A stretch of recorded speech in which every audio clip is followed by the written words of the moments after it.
안녕하세요. 백구인TV의 백동훈입니다. 반갑습니다. 이번 시간에 설명드릴 내용은 폐경기 이후에 과연 호르몬제를 복용을 해야 하는가에 대해서 이야기를 해볼까 합니다. 실제 지금 우리나라도 이제 고령화 그런 사회에 접어들면서 여자분들이 50대 이후에 본인 몸 상태 관리에 대해서 굉장히 궁금해 하시고 이제 폐경이 돼서 어떻게 해야 되는가에 대한 어떤 상담을 하러 오시는 분들이 굉장히 병원에 많습니다. 폐경에서 제일 중요한 거는 여성 호르몬이 이제는 감소가 된다는 게 굉장히 중요합니다.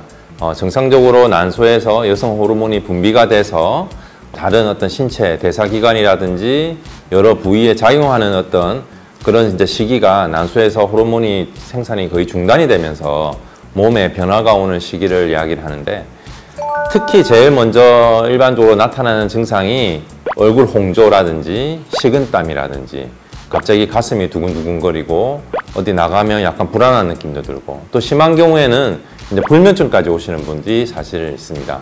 이제 그런 것 때문에 먼저 병원에 오셔서 몸에 뭐가 변화가 와요 라면서 상담을 하러 오시는 분들이 굉장히 많습니다. 이럴 때 어떻게 해야 되나요?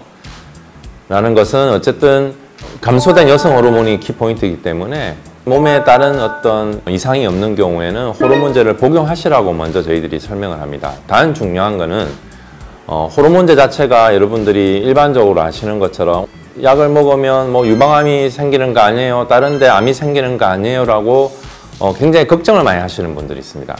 당연히 이제 그런 것 때문에 저희들이 정확한 검진을 해서 몸에 다른 어떤 이상이 있거나 다른 부분에 특히 유방 같은데 혹이 있다든지 결절이 있다든지 이런 환자가 아닌 이상은 저희들이 안전하게 복용을 할 수 있다고 충분히 설명을 드립니다. 왜냐하면 드셔서 실보다 득이 많은 경우에는 환자분한테 충분히 설명을 해서 드셔보시라고 저희들이 권하고, 요즘은 실제 건강기능식품이라든지 전문의약품이 아닌 홈쇼핑이라든지 약국이라든지 파는 제품들이 상당히 많습니다.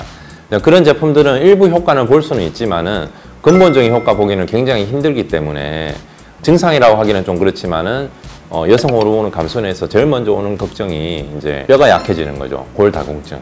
그래서 그런 분들 같은 경우는 호르몬제를 복용하시면서 비타민 D나 칼슘제를 같이 복용하시면 굉장히 효과를 많이 보고, 폐경 이후에 오는 어떤 여러 가지 관절 증상이라든지 뼈가 아프다든지 이런 부분도 굉장히 호전이 되는 어떤 그런 결과를 볼 수가 있습니다.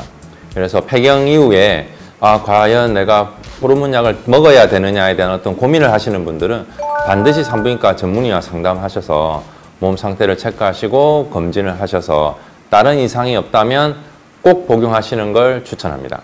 구독과 좋아요, 알림 설정 부탁드립니다. 끝!